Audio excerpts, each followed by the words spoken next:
Shabbat Shalom. My father didn't have much formal Jewish education. He did have a bar mitzvah where he said they had herring and a little schnapps afterwards. The next day he smoked his first and last cigarette, and that was it. He had become a man.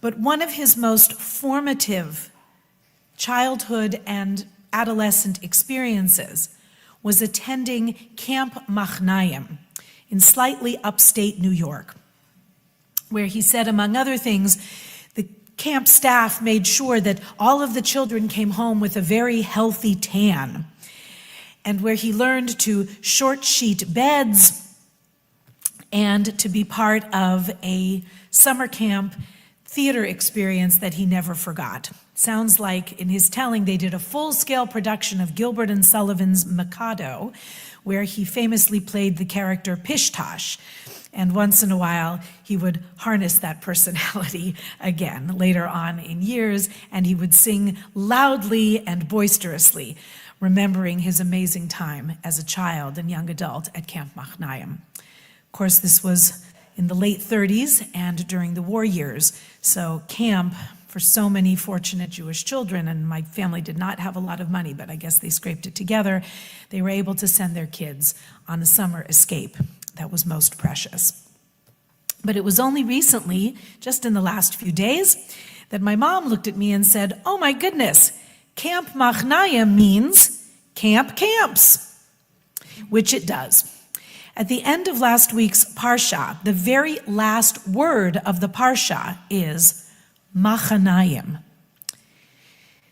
Jacob had said, "This is God's camp." Interesting, singular, Machane. But he named the place Machanayim. It was as he was leaving Laban with Rachel and Leah and all of their children, and he saw angels of God that encountered him. This is God's camp, so he named the place Machanayim. Why Machanayim? Why two? Why plural? We're getting a sense at this point in our sacred and ancient familial narrative that there is something about Jacob that is split in two. He is a person of two camps, at least. It's a marvelous foreshadow of what will happen at the beginning of this week's Parshat, and I absolutely commend it to you to take some time this afternoon and look through it fully. But at the beginning of this week's Parshat, he is terrified, frightened, and anxious, says the Torah, to meet his brother Esau after 20 years. His estranged brother who, when last we heard from him, was plotting, perhaps justifiably, to kill Jacob, at least to exact some terrible revenge on his brother.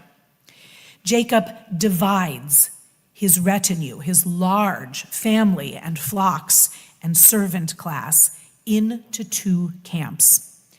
And it foreshadows yet again the extraordinary and absolutely iconic struggle in the night between Jacob and an Ish, a man.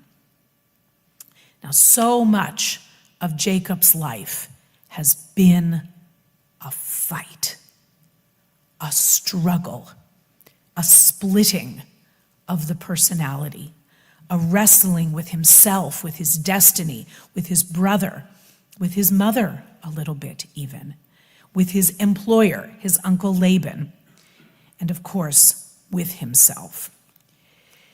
There are several words that the Torah uses to describe Jacob's struggles.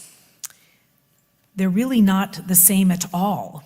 I don't know if it would have been more powerful if they were the same. I actually think it's more poignant that the Torah does use different words for Jacob's struggle.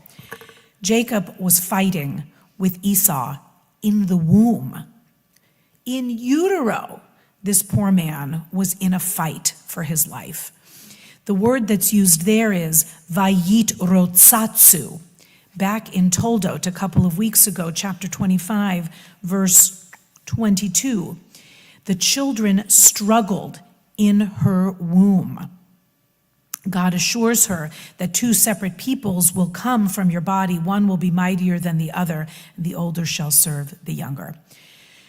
She has a terribly difficult pregnancy, and we see later on, even when people can conceive, sometimes the delivery is anything but easy, as it is with Rachel.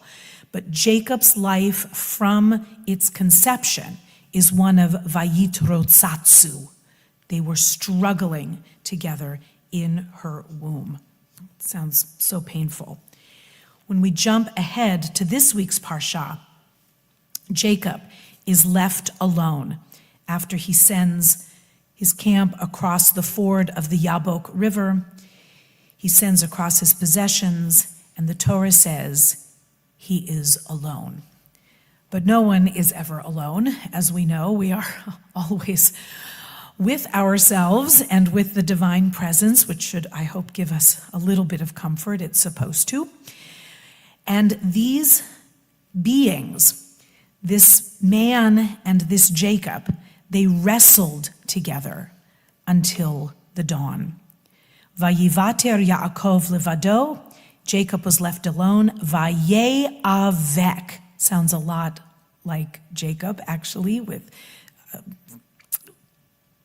changed around letters, although it's a different letter. It's Aleph instead of Ayin, but much has been made that the Yabok River sounds like Jacob. So he's crossing some sort of river himself. And then this idea about Vayeavek, Ish Imo. A man wrestled with him until the break of dawn.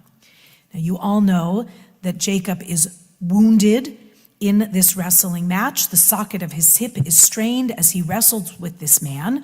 He says, "Let me go, for dawn is breaking." And the man says, "I will not let you go until you bless me." The other says, "What is your name?" He replies, "Jacob." "Your name shall no longer be Jacob," says the man, "but Israel." And Israel, traditionally translated as one who strives or wrestles with God. Very different words to describe very different struggles, perhaps. The one in utero, the one during the night, and then ultimately he is rewarded, but reminded of that struggle for the rest of his life as it becomes part of his name. He's never fully Israel, as you know. To the very last breath, he is Jacob and he is Israel. He is Machanayim. He is 2 camps.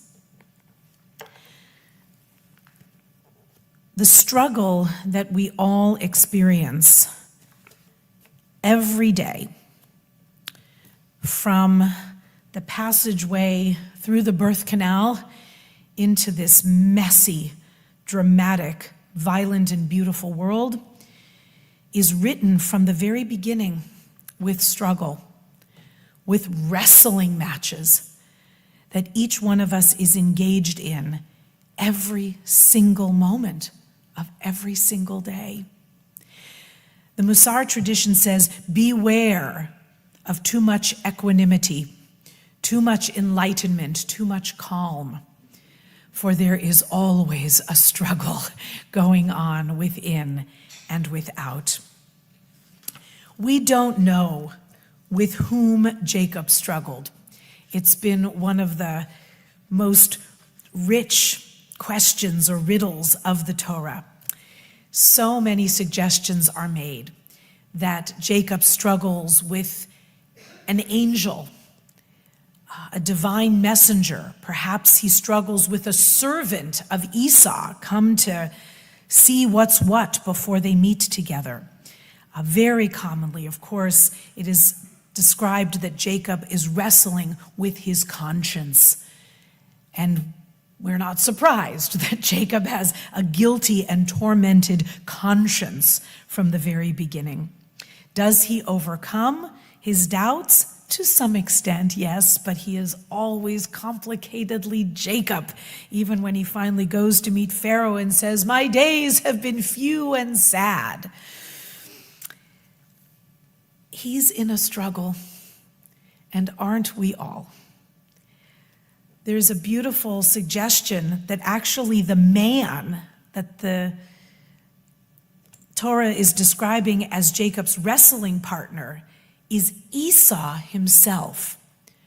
Rabbi Finley doubles down that this man is a human man and that it is Esau, coming to resume the wrestling match that began in the womb, picking up in a way where they left off. And the more I think about it, the more sense it makes that Esau met his brother, perhaps, and we'll never know for sure, in the middle of the night and said, "You still want this blessing? Man, you're going to have to fight for it. Put him up." And that when Jacob prevails, though he is hurt, and he limps away from the scene and says, "I will call this place the face of God, Peniel. For here I saw the face of God and prevailed." And there's a big clue when the brothers actually do meet just a few hours later, as dawn is breaking and now it's the light of day, and they see one another and they embrace and they kiss and gifts are exchanged, and there's lots of commentary as to whether or not it was genuine. Let's take it on its face for right now. Because there again, Jacob says to Esau, "Seeing your face is like seeing the face of God." Each one of us in this room and in our online community, it's beautiful again today, so grateful, could sit right here, right now with a piece of paper. I'm not asking you to write on Shabbat, but just make a little mental list of a couple of struggles with which you are engaged on this fine day.